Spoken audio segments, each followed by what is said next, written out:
सड़क जो आप देख रहे हैं वो महाराष्ट्र के एक बेहद शानदार शहर सोलापुर की है। सुबह का वक्त है और यहाँ शहर अभी जाग रहा है। लोग चाय की दुकानों पे नजर आ रहे हैं और बहुत सुंदर सुंदर नाम हैं चाय की दुकानों के। कुल देवता, अमृत तुल्य, इस तरह से नाम रखे गए हैं। मैं इस शहर में आया था छाया प्रकाश फाउंडेशन की तरफ से, मुझे सम्मानित किया गया और भी लोग आए थे। बहुत ही शानदार लोगों से मुलाकात हुई और सबसे बड़ी बात यह है कि मोहन अगाशे जी से मुलाकात हुई और झीलमताई जो ओडिशी की बड़ी नृत्यांगना है, जो मुंबई में स्मिता पाटिल की याद में स्मितालय चलाती हैं, जहां पे वो नृत्य का प्रशिक्षण देती हैं हर उम्र के लोगों को। उन्होंने भी अभिनय कर कुछ नृत्य की बारे में की खूबियों के बारे में बताया हम सभी को।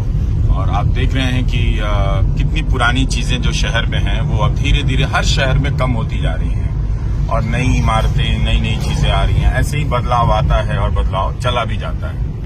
तो सोलापुर में मुझे सम्मानित किया गया और जस्टिस AP शाह से मुलाकात हुई। भाषा के प्रकांड विद्वान गणेश देवी जी से मुलाकात हुई और सबसे शानदार बात ये रही कि मेरी मुलाकात हुई मोहन अगाशे जी से, जो शानदार एक कलाकार हैं, अभिनेता हैं। और क्या उनके भीतर बचपन की मुद्राएं मैंने देखी जब वो किस तरह से हंसी मजाक कर रहे थे मराठी भाषा में अपने साथियों के साथ। तो पता चला, देख रहा था कि इतना महान कलाकार कितना जीवंत है अपने भीतर। और एक तरह से लोग जो हैं मिल रहे हैं। लोग बहुत शानदार मिले, बहुत सारे लोग जो हैं मुझसे मिलने के लिए 200-300 किलोमीटर दूर से आए और मुझे तो यकीन नहीं हुआ कि गोवा के बॉर्डर से, कोल्हापुर से, पुणे से लोग पत्रकार साथी मिलने चले आए हैं। और एक तरह से और उन्होंने बड़ा हौसला बढ़ाया मेरा एक तरह से और अच्छा भी लगा।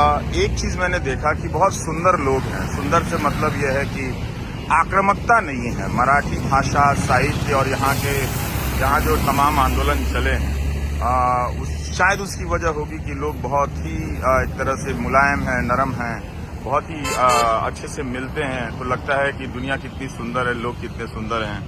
तो एक तरह से हम बहुत ही दिव्य अनुभव हुआ। लोग आर्थिक मदद के लिए भी आगे आए, पेशकश की। बहुतों ने मुझे कलम भेंट की। सोलापुर में बहुत सुंदर चादर बनता है और यहाँ की एक खास बात ये भी है कि यहाँ गुलदस्ते में फूल की जगह जो यहाँ तौलिया बनता है छोटा छोटा, उसे ही फूल बनाकर उसका गुलदस्ता बना देते हैं। तो एक साथ आप उस गुलदस्ते को फेंक भी नहीं सकते हैं और उसका आप दूसरा एक इस्तेमाल भी आप कर सकते हैं। तो ये आज के अखबार हैं जो मराठी भाषा के अखबार हैं। इस शहर में मुझे बताया गया कि तेलुगु, हिंदी, कन्नड़ा और मराठी कई भाषाएं बोली जाती हैं और हर भाषा को बोलने वाले अच्छे खासे लोग हैं। तो बड़ा ही शानदार भाषा के लिहाज से इस शहर को देखना चाहिए कि एक व्यक्ति के भीतर कितनी भाषाओं के शब्द हैं।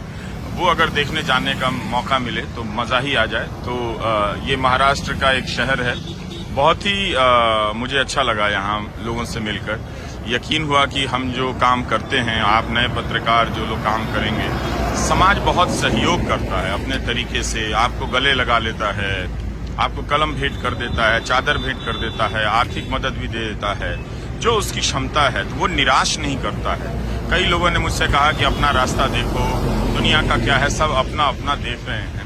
पर ऐसा नहीं है। वो सब अपने अपने जीवन में व्यस्त हैं, मगर यही वो लोग हैं जो वक्त निकाल कर आते हैं। 300 किलोमीटर से कौन आ रहा है? क्या वो सिर्फ अपना देखने वाला व्यक्ति है? नहीं। तो हमें ये भी देखना है कि इसी वक्त में ऐसे लोग हैं जो अपना तो देख रहे हैं लेकिन दूसरे का भी देख रहे हैं कि उसके साथ क्या हो रहा है और एक पत्रकार का हौसला भी बढ़ा रहे हैं। तो इस तरह के जो बाग में फूल खिले हैं, उन फूलों को देखना आना चाहिए उन तक झुककर सलाम करने आना चाहिए। तो मैं सबका बड़ा आदर करता हूं कि मुझे इतना प्यार मिला, अभिभूत हो गया, लगा कि मैं सब में समाहित हो चुका हूं। तो बहुत सुंदर लगा ये सामाजिक अनुभव जो है कि समाज आता है आपको आपके काम के बदले में रिटर्न देता है, वापस करता है कि हमें याद है इस शहर में। और मैं हिंदी भाषी हूं, लेकिन मैं गदगद हो जाता हूं कि मराठी भाषा के लोग मुझे इतना प्यार दे रहे हैं, मेरी बातों को सुन रहे हैं। तो जब हम जनगण मन गाते हैं तो यही तो होता है ना, जब भारत के अलग अलग प्रांतों का उच्चारण करते हैं तो हमारे दिल में पूरा भारत जो है वो घुलने मिलने लगता है।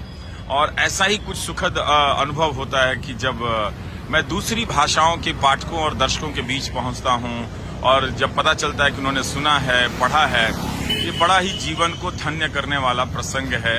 और जबकि मराठी साहित्य भाषा कितनी विकसित भाषा है, जिस तरह से लोग बात कर रहे थे सार्वजनिक चीजों के बारे में, पता चल रहा था कि ये भाषा जो है इसको किसी दूसरी भाषा की जरूरत नहीं है।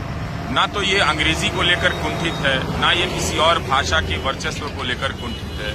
अपने भीतर निरंतर विकास कर रही है ये भाषा। और नए नए विषयों पर ऐसे ऐसे लोग मिले, एक पत्रकार मिले जो उन्होंने कहा कि पिछले 15-18 साल से शिवाजी पर रिसर्च कर रहे हैं, काम कर रहे हैं, किताब लिखना चाहते हैं। तो ऐसे ऐसे जुनूनी लोग मिले जो मराठी में लिख रहे हैं और उनके भीतर इस तरह की कोई कुंठा नहीं है कि वो अंग्रेजी में किताब आ जाए। बहुत शानदार किताबों के बारे में यहाँ जानकारी मिली जो केवल और केवल मराठी में लिखी जा रही है। लोग बात कर रहे हैं कि बहुत ही पाथ ब्रेकिंग, एक तरह से रास्ता बदल देने वाली किताब आई है मराठी में। साहित्य अकादमी पुरस्कार भी मिला है। प्रवीण बांदेकर की किताब के बारे में यहाँ पे बहुत चर्चा हो रही थी। तो इस तरह के सुंदर अनुभवों के साथ मैं दिल्ली लौट रहा हूँ। बहुत ही अच्छा लगा। मुझे लगता है कि भारत के अलग अलग शहरों में मुझे जाना चाहिए और एक तरह से देखना चाहिए कि वहाँ क्या हो रहा है, लोग किस तरह से हैं। तो एक सकारात्मकता आती है कि अभी इतना निराश होने की जरूरत नहीं है।